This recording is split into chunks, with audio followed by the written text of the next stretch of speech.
the bar is your mind. And the way that you have to expand, you bend it one way. Let's say you learned a new skill, or even just you can do that 7K. You know, it's gonna change a part of you. And like, there's this quote. It goes, "A man never steps in the same river twice, because a man is not the same, and the river is not either." You have to continuously like find things to like challenge you and bend you in ways that like you become new. Just in the way that like we're like the seasons, you know. We go through winter, we have to go through spring too. When I climb mountains and like 14ers and stuff, bro, I think about when I look down and just like, you know, I can't believe I did that, bro. And this man has a drawing that literally explains what I was feeling. So that's cool, bro. That's what I like about art, is like, because you're more into the actual like drawing and like tattooing. Because I know it takes a lot of time, bro. Like, when did you start drawing? I'm like the youngest boy of like 5. Cool. It was hard for me like to communicate. I was like quiet a lot. In school, they told my mom like, "Hey, she's not talking, not communicating." So something she did was like make flashcards. She made flashcards of like the alphabet, and like she herself didn't speak English at the time. So she made flashcards, literally drew everything out, plugged it in, she laminated them, and like she showed me a way of communication without words. That was something I'd never forget. Like, I don't have to speak to communicate. That was just a door for me. A way to like learn English and Spanish while learning how to talk with myself through drawings. Cause I like music and stuff, and I like video stuff and like visuals, like not so much drawing but just pictures. And I'd be taking pictures of random stuff, and like how you say that it's all your interpretation and it's the way you speak. I look at stuff and I take a picture, and I'll look at it a different way that somebody looks at it. There's like a dark road in the middle of like a beautiful place of nature. I'm like, this should not be here. But since it's there, it's so interesting. And then it's kind of contradictory, because you're like, this road shouldn't be here. But if this road wasn't here, I would not be driving on this road. So everything is art. And I love music a lot, so I love Jay-Z and all these guys. And they talk about, Nas, bro. They talk about like finding inspiration in everything. And when you do that, bro, like you just see the world a different way. You're not looking at it like this, tunnel vision. No. You're able to open up. There's no box, there's no ceiling. When I look at this, when I'm like hiking, bro, this is what I see, right? You see the mountain, and I'm in this little valley. So the mountain is like, it looks so close there, but it's about thousands of feet up. And then you kind of, dude, I'm telling you, bro, I'm literally thinking, and I turn the page, and this is exactly what you're showing me, bro. It's crazy. So this little man on the mountain, when I'm out there, and I'm like just a little speck in the universe of just being me on this little trail, and nobody cares that you're doing it. Like no one cares. That's what it is. And then you think how small you are. You're just in your own little world. Like, I'm focused on the trail and getting up this mountain. There's a whole world going around me, bro. That's crazy. It says, this place is a dream, only a sleeper considers it real. Then death comes like dawn, and you wake up laughing at what you thought was your grief. Did you write that? It was or someone wrote that? Yeah, it was Rumi. I wrote it kind of like in a gangster lettering. But you can look through it too. I feel like there's like a perspective thing of it, like how you're able to see the world because you're willing to like see the world that way. But like drawing and everything like that, it's just been practice. Is that humility is not thinking less of yourself. Humility is thinking about yourself less. I have a journal, dude, and I wrote, "A humble man is all we really need." It's from How Much a Dollar Costs, and it's like, that's really all we need, bro. That song is perfect too. I was listening to that yesterday. I was trying to show her. Damn, bro. At the very end, when he's like, "I am God, I am Jesus, I am the Messiah, Lord and Savior." I was like, holy shit. Imagine if you were in that position, you know? So trying to have compassion in every situation. And it's crazy how we have to have our guard up sometimes. Because there's two sides, bro. There's good and evil. You see it every day, bro. If you look for it, you'll see it. But it's like picking up what you want to see. So for me personally, bro, I don't watch the news at all. I only hear about things, and it's like, because I feel like, to me, if I'm on my phone too much, or if I'm checking stuff too much, or if I'm watching the news, bro, like, it will literally get into your brain, and then you start thinking, what do they put on the news most of the time? Bad stuff. I mean, it's like a drug, because you just keep going back to it. Like, oh yeah, did you see what happened? Did you see what happened? It's like, like, for lack of a better word, like a distraction, you know? It is. It's like, it also kind of makes you like not want to go outside, makes you not want to do these things, but it's like, that's happening everywhere. Not that it's like an excuse or anything like that, but you gotta not be afraid to live, even if it just means going outside for like a walk. Yeah, people will talk about that one part of your life and make it a story when it's really just you living, bro. That's why I have this, because I want to show people real conversations and show people real like art and stuff. And I had somebody ask me, bro, like the one with the question marks, like, what does this mean?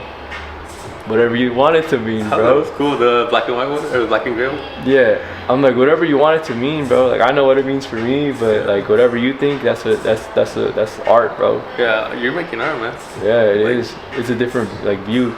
The way I think is literally in this book, bro. You like, I was literally talking about hiking, and you have a bunch of pictures of people climbing mountains, and they're different words, but that's the different same thoughts. Like, I'll look back and be like, I look at this mountain and I'm thinking, can't believe I made it up there. And you literally had a drawing that said that. Like, what? It's like the same part of our minds are being sparked. So that's humanity too, bro. Like, we're all the same. We just do different things. Everybody got inspirational stuff to say, and when they actually like show it on camera, like people look at back and be surprised by it. Like, yeah, bro, you said that. Yeah. Like, you didn't know you said that, but you said it. You got like a favorite type of drawings you like to do? What do you call those things? At the end of the day, it's like words only go so far. Same with like art. Like, can you really know what somebody's feeling?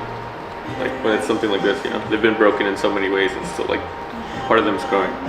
So musicians, because I have a friend, well, Mark, he writes a lot of poetry and he does those poetry videos, but he also raps.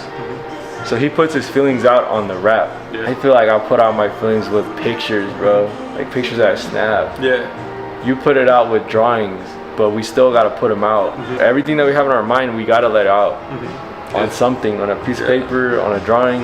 It's healthy too. It's necessary too. Like, because if it stays in here, bro, like bro, you gotta let that out. You can't even imagine what would happen if you leave it in here. It'd be like a volcano.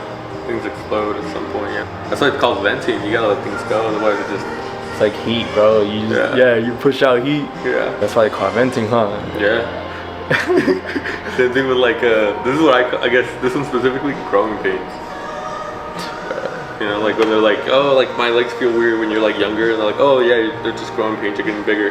You know, you don't really realize, like sometimes you're going through life and you're just like, why is it hurting? Like, not necessarily hurting, but why is it uncomfortable? Why does it feel a certain way? Like, sometimes you're just growing. Bro, I feel like, can't see it. You know? I feel like good things are always backwards. Like, it's like I'm in the gym, bro, and I'm struggling. I don't want to do it, or like I don't want to do this stuff sometimes. And we all feel that, but it's like good that you do it anyway. Yeah.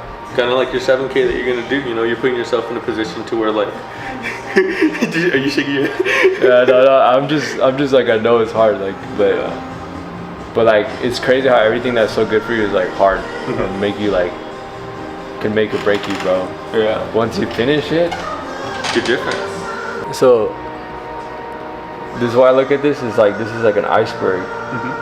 It's like water. You're kind of like staying afloat. This song right here, bro, when I heard it the first time, I played it like 50 times, and I cried, bro, on like a 10 listen, bro. I actually like cried, bro. He's having some real shit. He felt like he was in a dream that he couldn't escape, and he was kind of frustrated that people wouldn't listen.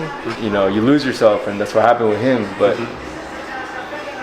sometimes I get in those moments, bro, where I'm like, how come people do not understand something? Like, why are people just like so selfish and don't want to improve? Because me, I'm all about making people better, or showing people like a way, right? And when people don't do that, I've learned to not get mad about it, because when I do, I feel like nobody understands me, and I just get mad, and I go in this like little like tangent where I just work really hard with my body, and it's happened where I have overuse injuries, and like I've learned, bro, just like just let people be and just chill out. But don't tell them or don't get mad at them. Show them, be an example. Yeah. So now that's what it is. So with this one, when he talks about culture, like hurt people hurt more people. You know, fuck calling it culture. That's the culture that people create now. And it's backwards, bro. Yeah. And I'm like, I can't get too consumed by it. But let me be on the other side and like lead with love, bro, and lead with like example. You play the offense, you're aggressive. Yeah. You know, you hurt people. Especially with what you said, lead with love. Lead with love. If you communicate with love, like you're never wrong. So whenever I do clocks, I typically just put now. Like I'll put the handles and I'll put like the numbers and stuff, but like the time is always now. When I look at this part, you talked about it being a bar. Yeah. I look at it as like a muscle, because on a muscle there's two sides to everything. There's the insertion and there's the origin. So the insertion side pulls on the origin. I want to learn everything about this art form, not just like making cool designs. Like I want to know the anatomy, you know, because like ultimately that's the canvas that I'm working on. So there's something I started doing. I tattooed this on a homie named Rogelio. I tattooed it here, so I'm trying to understand how it is that it will expand. So like he's sitting like this and it's smaller, but even just like looking at this. Oh yeah, I have seen that tattoo on his leg, bro. And it expands when his leg bends. So I'm trying to understand how to make designs to complement the body, how they complement the anatomy that like they're encompassing. Then with this, I tattooed this on somebody's sternum, and I'm trying to understand how they're gonna like, Bro, that's crazy. change, you know? Yeah. Because that's one thing. Like I draw on a piece of paper, it's gonna look like that. But I tattoo on somebody, it's gonna change if they lift their arm up, if they go and like stretched, you know? I'm really excited to keep learning. Your hands are like very steady, so you're drawing, whatever. Like you gotta learn that, but like some people, they're not, but you can still train it. You know, that's water. That's water from my growth. Yeah. So I don't know. I view it as like I'm a culmination and compilation of all the love that's like been poured into me. You know, I'm just trying to give some back. But I want to be able to share that, because like I've only been able to do this thanks to the love poured into me. You do these things for people to appreciate your art because somebody taught you that. Everything that we have is like taught. Like you don't own nothing, bro. So we can't go about and thinking that we own this. You know, like you can't go around thinking you're the best tattoo artist. So I can't go around thinking that I'm the best video photographer, whatever you want to call it. I can't think that I'm the best like motivational speaker, because no one is. And someone taught you everything, either subconsciously through action or like through book or reading. That's what we have to do too. So we have to consume enough and then be like, okay, I can do this too. Because someone next to you, someone after you will look at this and be like, dude, I remember when Mario was talking about him and his drawings and his tattooing and about how the body has to be moved a certain way. Like I didn't know that. I didn't know that you had to like learn how the muscle contracts and when you tattoo. Because I always thought like, oh, what happens when you like get old and the skin starts sagging? But I don't think about right now when the muscles contracted a certain way. So when we start to give back, bro, our life gets better. Yeah. And like that's what you give back to the world. So you get back to the world as an artist. Someone's like daughter, like husband passed away, and that you're able to put that portrait on their arm or their like shoulder. You did that for them, and like that's beautiful, bro. So it's all about our impact. Like, it's all about what we're gonna leave back, and knowing that everything is not owned, and we just gotta be back at all anytime we can, because you never know when you're gonna be gone. You know what I'm saying? So like you gotta do what you gotta do for humanity now. And people forget that, bro. People forget that. Like, people like become ungrateful, and those are not the type of people we want to be. So we gotta continue to be our people, our own like critics, because someone will like look at us and be like, that person worked hard, and I appreciate what they gave back, and that's the most important part. So when I get discouraged, or I feel like, man, I don't want to edit this video today, or I don't want to do this and that, I gotta remember, dude, that someone's watching, because I put myself in that position to be looked at in a certain way. So it just formulates your life better. But think about when you read somebody's book, like that's their whole life. Yeah. Like time they put into it. That's the only real currency is time. Yeah. So like they put everything in it, and they weren't selfish. They weren't selfish in a way that's like, oh, I can, have a lot of knowledge. I'm holding it, and I'm not gonna give it out though. I'm gonna keep it all to myself. But you don't own any of the knowledge, so you can't do that. It's one day you just gotta wake up and be like, bro, let me get back. That's the point. That's humanity. That's how we move, bro. You just happen to do tattoos. You happen to draw on other people and do all this and that. And I just happen to just record things and talk into a camera lens, bro. It's more than that. It's connection. You're telling me stories. Your format's just different. If anything, I feel like it's better. So because I'm sure you've had days where like you try to draw something and you just like can't get it that time. You fail at something over and over, and you're like, okay, maybe I can do this later, but you will. Then you focus that energy onto something else. What is that other thing you focus on? Sometimes it's just a walk. Sometimes it's like, because it's like tunnel vision, let's say I'm like, I need to get this, I need to get this. I'm looking like this, and I'm not seeing everything around me. You know, if I go outside, I'm like, whoa, there's a bird, there's a flower. I'm like, oh, it smells like carne asada. Yeah, bro. Something like that. Or like I see people laughing, and I'm just like, okay, like it just frees it up. You know, it takes off this like tunnel, and it's just like, okay, like it's bigger. You know, I'm not limited to like this like thought of like this. I'm able to see everything and be like. I feel like sometimes tunnel vision is just like you're holding your breath in. It's a good thing, but it's also a bad thing. It's a balance because what meditation has taught me is that you can, when you're not focused, you can focus on your breath. Yeah. But then at some points during the session, when they guide it, they tell you to like think about your body. And me, sometimes I'm too hard-headed to even think about that. I just think about the breath purely. Because sometimes I feel like my attention is not the greatest. Yeah. So I'll focus more on the breath. Like, sometimes it's the whole time. But then when like you're like, okay, well, think about your body, what's going on. Kind of forget it's there. Yeah. And we can't forget what's around us because if we do, bro, we're just gonna lose ourselves and you just get caught in your own dream and your own like cloud, and it's not good. So that's what it's taught me. I get burnt out. Yeah. What I've been doing lately is that when I lift weights, I get tired, or like I get tired of editing. Yeah. And then I'll focus. Okay, let me go shoot, and I'll do the hardest dribble that I can because I want to attack the hardest thing first. Because when I get it right, everything just will flow better. Because your brain will think about everything. It will find a solution at the most random time. So I'll just be walking, driving. Oh, this is the idea that I thought of.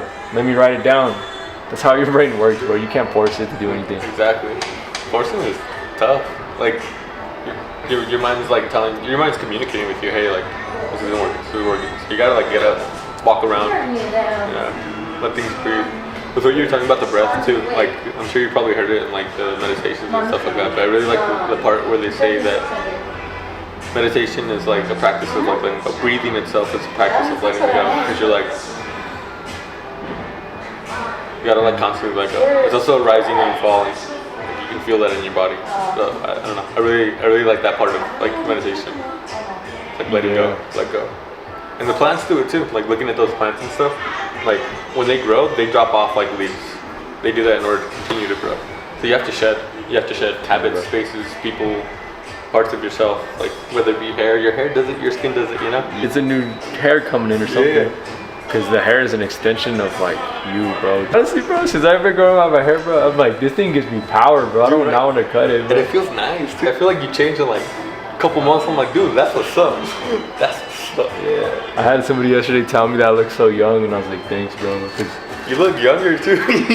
Bro, it's because like when people say that, it's like it's cool, but they also don't know the hard work that's been into it. If somebody sees the final product, like when they see this, they're like, this looks so good, but they don't understand how many hours you took to get here, and they don't understand the tears, the pain, everything that like, but the self-doubt, they don't understand that, bro. They'll look at it and be like, that's so cool, but then that's all they know.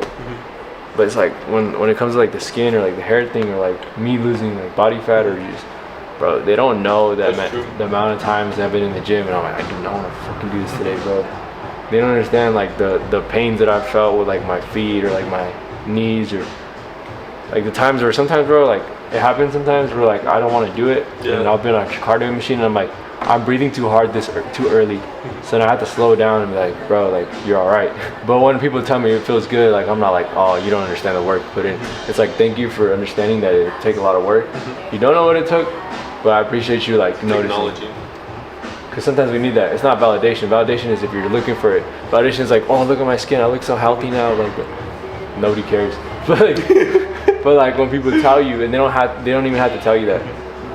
Like they don't have to tell you, but when they do tell you, it feels good because you're like, okay, someone's noticing. And I'm an example for somebody now. That's how you have to look at it. Not looking at it like, oh, someone noticed, now I have to like actually be conscious about it. No, it's just like someone took the time to compliment you for your hard work. You look like you've been like fluid from like probably, I met you like almost like a year ago, if not like a year ago. From then to like now, feels like you're just like at ease. There's like an ease to you, you know? Yeah, no. And you feel it like immediately. So when I was like, oh, you look different, like it's not just your hair, it's like your energy, it's like your aura. And it's good too. I feel like it's rare to find that with like people, you know? Yeah, no. And I know that's not something that happens by accident. It's not necessarily something that you're born with. It's something that you've been working. It's something that like, you know, it's like it started in your heart, started in your mind, and it's coming out. It's like those difficult times where like you have to look yourself in the mirror first and be like, I'm not happy with what you're doing right now. Like I have to do that. I'm not happy with the kind of people you're attracting. I'm not happy with this. But bro, do something about it then. Like that's what I had to do, and I had to think about that. Not even that long for me to be like, bro, this is what my mind is telling me. Yeah. Like stop being dumb, stop doing this and that. I wasn't doing anything bad, but I just wasn't living the life I wanted to live. It wasn't as like intentional, like what you think you were doing, and like habits and stuff. But now there's like intention with it, and you're planting that, and you're watering that, and like it's growing. Not just your hair, but you know. Yeah. I see your growth. I guess that's kind of what I'm saying. Yeah, no, I see your growth. I get what you're saying, but it's cool to talk about it because we all go through our stages. Yeah. I feel like I just went through it or going through it still right now, like with like growing. Yeah. But it should never be an end goal. Yeah, that's a good way to look at it. Never be an end goal. Like, this is just where I'm at right now. How can I continue growing?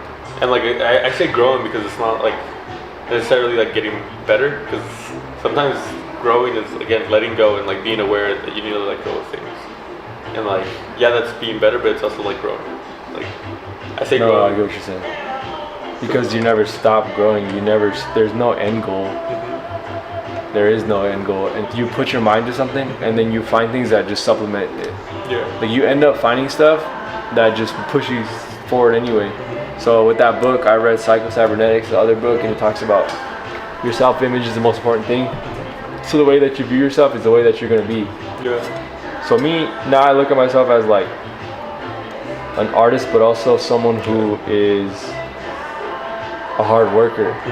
Then you start doing things because you're a hard worker. And then before, I never had an identity, bro. I didn't know what I was doing, so I was always confused. So I would always do things that was confusing, and I'd always find people who were confusing. And it's hard to own that. Like, I'm glad that you said it right now. You know, you're an artist. Like, own that. Like, tell yourself that, because you are. You know, not just because of that, but because like it's hard to do. Like, I didn't call myself an artist until like I moved out here, because like I was scared. Because then if you own something like that, people are like, oh yeah, he's this, he's that. Yeah, it's hard because there's this expectation that like you put on yourself. But like I was scared because I didn't want to film, you know. I was scared of like falling, or like saying I'm an artist. Oh, like I don't know how to do that, you know. When I got to the hair, I didn't know how to do that. So I'm glad that you're owning it. I'm glad that like you know like your identity. You know, you're cultivating that, cultivating that energy within yourself.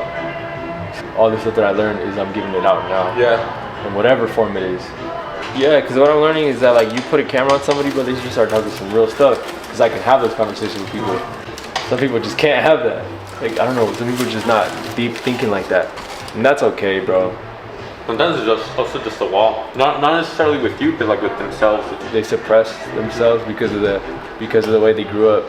Past experiences, the way they grew up, habits. So yeah, I had past experiences, but I let them define me. Now I don't. I'm like, I broke them. Like I just broke through it, like this wall. You ain't gonna define me no more. So that's what it is now. Cards you were dealt, you're dealt. You just played them.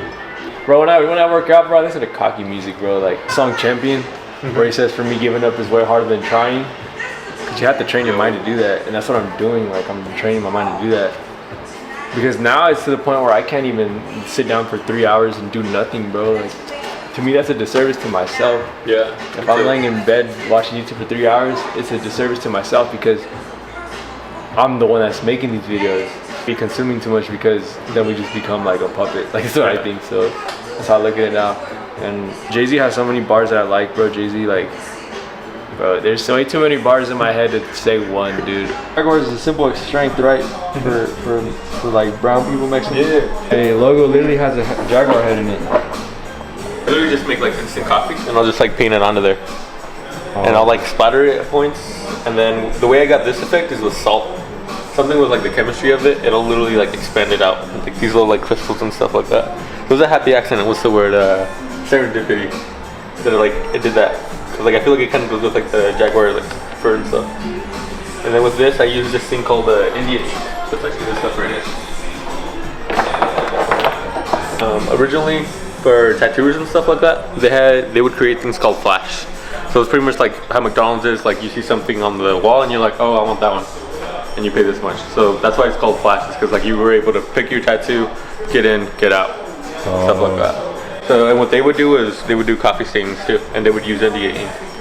And in like prison, they can't get ink, so they'll either make it themselves like set or like charcoal burns, or they'll use this India ink. Oh, okay. Specifically like the Chicano style of tattooing, which is something kind of like this. The reason it's done like so thinly is because the style itself came from the prison system. It's done from a guitar string sharpened up really, really thin. So the liner is also the shader. That's why you can see all those dots. From there, that's where realism and other forms and styles of tattooing were able to grow. Or from like art that grew from prison. That's one thing that like kind of boggles my mind, is like these people were in prison, and like what's something that they like used to like get them through these times, and it's art. Another thing with tattoos that like really like gets me is like with colonization, they burned our history, they burned our codices, they burned down our gold and made it into coins for Spain and stuff like that. So a lot of our history is lost. How does our people continue to make our history? And one way I noticed is like we tattoo ourselves. You know, we get tattoos of like our family members, we get tattoos of portraits of moments in our life, and that's how we're telling our stories, because they burned our stories. So now we're just putting them on our body. I also, I guess this is, I didn't show you, but there's gonna be a new design for Juicy Pumps. Oh, it's your top secret. I'll cut this out. And G-Town 970.